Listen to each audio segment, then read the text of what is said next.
These are good questions. Hey, welcome to another Manjelah. Oh. That's our new intro.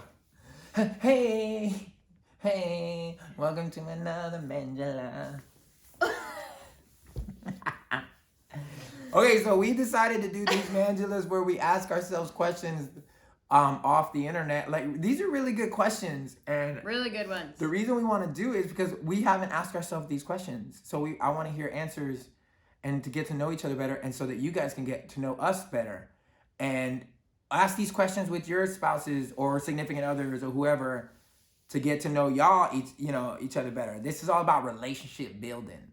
So, ready, babe? Fire with the first one. What would the best version of you be like? The best version of me? I'm kind of close.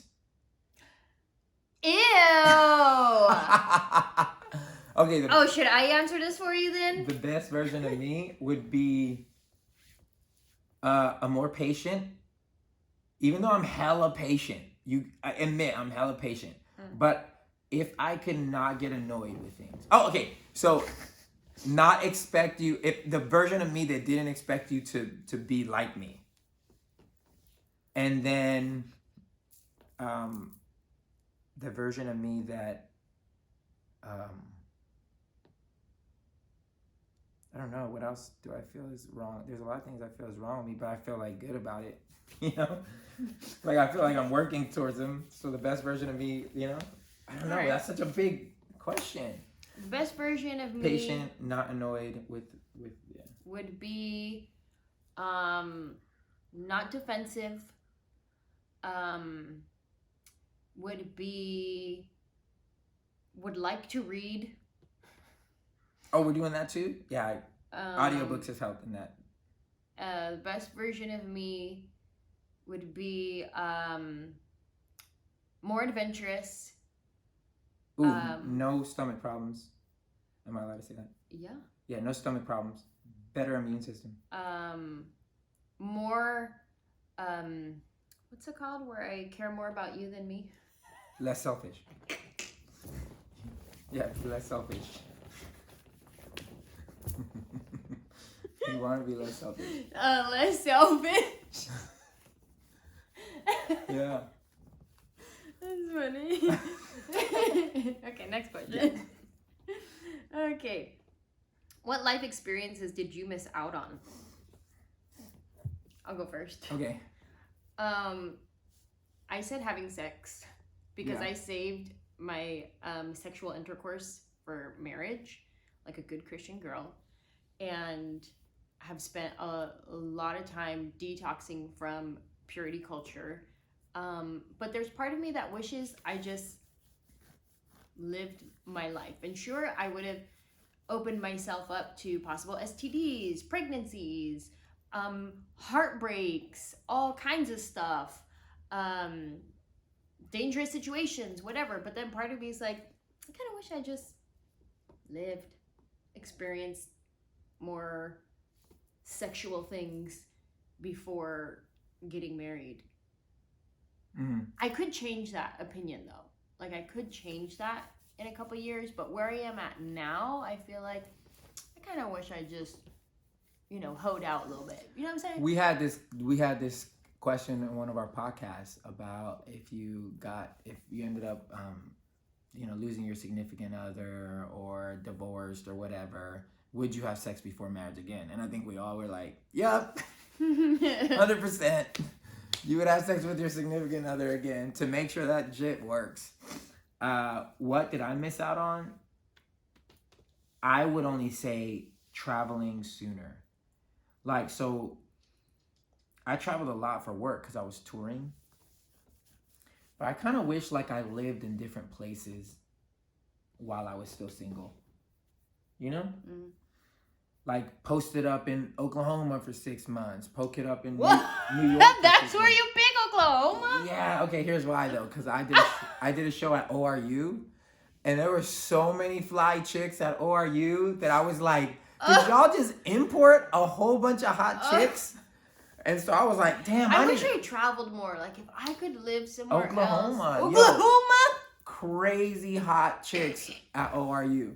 I wish I would have lived Who there. are you? Yeah, who are you? I didn't know it was there either, babe. It was like an oasis of hotness. New York, like different places. Okay, New York. You've never been to ORU. You don't know what I'm talking about. Okay. I wish I would have went when my boy Rick to Italy when he went the first time. I stayed because I was like grinding out music. I didn't want to use any money for any experiences except for making music happen. So I remember he went to Italy by himself. And I missed out on that trip. And now traveling as much as I do, I realize, man, I wish I would have traveled a lot more. Took advantage of my singleness. Do one more?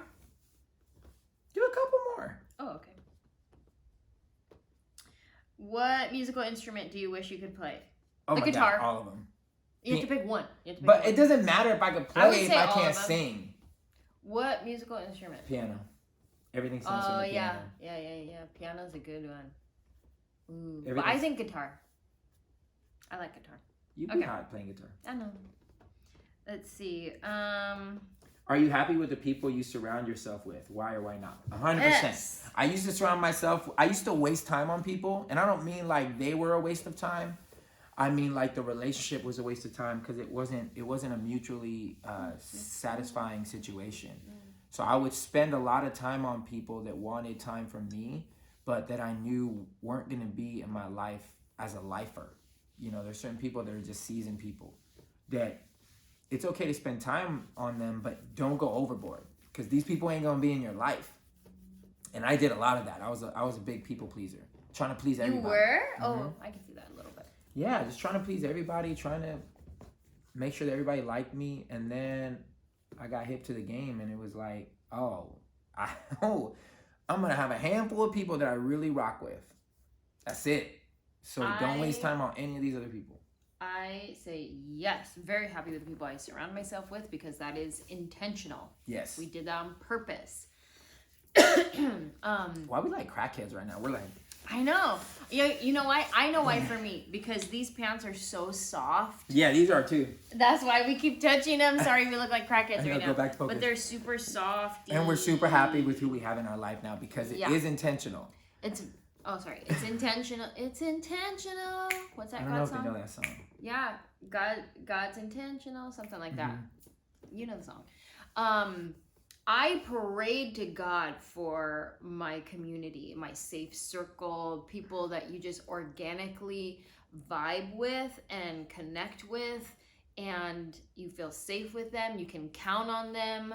I asked God for that. You have not because you asked not. And I really prayed and asked God. And we've had some friends that come in for a little bit and then we distance. Come in for a little bit and then we distance. But our circle of people we love and are so happy with and so grateful for. So yes, I would encourage you, if you don't have a safe circle or a group of friends that you can be real with, honest with, share life with, share your wins, share your losses, count on them, calling them in the middle of the night, laugh with them for hours and hours. If you don't have that, ask God. Say, God, I want that. Help me be that person for someone else and bring that person to me that's going to be that for me too. Because you have to be what you want to receive in your life in that way. So what were the 3 questions we already did? Are you happy with the people that you're surrounding yourself with? What life experiences did you miss out on? What's the best version of yourself? Those are the 3 we already did? Yeah. Is that it? Let's do one more. Because I want y'all to hear these so that you can answer them too in the comment section. Okay. Let's do one more. If you could travel to any country, Oklahoma! It's not even a country. I know. What has been a reoccurring theme in your life? Boom. A reoccurring theme in my life is picking the wrong people to do ministry with. And wrong is a loose term. But clarify that because not right now. Like right now it's good, but you have in the past. Just in the past, there's been multiple times where I picked the wrong people. But when I say wrong is a loose word, I say that because I appreciate every person that I've done ministry with. I don't like how the ministries have ended, but I'm happy that I got back certain relationships. But looking back on it, the reoccurring theme was always that I was somebody who was only cared about money, only cared about myself. And it was really hard to keep hearing it because I'm watching myself literally give people careers or help people in ways that no one else in their life would help them.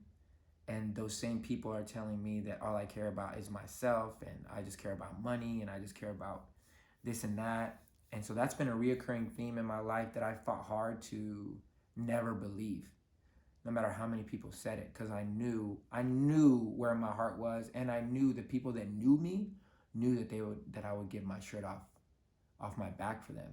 And the amount of people that we've helped, I'm like, y'all will never be able to convince me that I don't care about people or that I think money over people. So that's been a reoccurring theme that I hate. I hate it in my life, but I've overcome. A reoccurring theme in my life is winning. Winning in places where I have no audacity to win. From being a Raiderette to being a headlining comedian to booking Mad TV when I had no sketch training, like headlining when I only had 12 minutes of material. Like, I had no business being in these situations, and here I am. And I lean on those things to keep me going when I start doubting myself and start doubting I'm not smart enough, I'm not creative enough, I don't know enough, I don't have enough, not enough. Like, I get into the not enough thoughts sometimes, and then I look back on my life and I didn't have enough training for Mad TV and I booked it. I didn't have dance training for the Raiderettes and I booked it. I didn't, like, all of these things. So it's just like believing in myself, the gift within me, the purpose and calling on my life, and just going and just doing my part. Like, what do you say, babe? You do your part, and then you do the possible, God will do the impossible. Yeah, and just show That's up. Why if you don't show up, then that's why I love my queen so much, because I always tell her, I'm like, there's a lot of people that wish they can do stuff and they talk a lot, but there's few people that actually just show up, that they step in when they have no business being there, and they just go for it. I think that's so amazing. And let me say this too. It's a really big deal for me to even say this right now, that winning is a theme in my life, because I've spent many of days talking about the parts that I didn't get, the roles that I got cut from, the opportunities that didn't come my way, watching my friends just skyrocket, and I could be in that, like, man, how come I didn't blah, blah, blah, whatever, you know? So I feel like it's a big deal for me to relish in winning as an actual thing in my life. Mm-hmm. I agree. I concur. Anyways, those are the 4 questions. I want to hear your answers. Write them in the comment section below. And again, hit us up. We have a comment section in Patreon, yeah. I'll get you the login if you want to get on. Thanks. I didn't know that. I just answer everything because I know you have enough stuff. He'll tell me some of the answers. I'm like, where is he reading these at? I know y'all have you got so much stuff to answer. I'm not trying to put another thing on your thing. But if you want to specifically answer anything, just say it, and I will. I am the one that's always answering. Please send us your questions of what you want us to discuss on Manjelah. Doesn't matter what it is, send it to us, and we'd love to talk about it. Assuming it ain't nothing crazy. But even then, I'm still down to talk about stuff. We love you guys so much.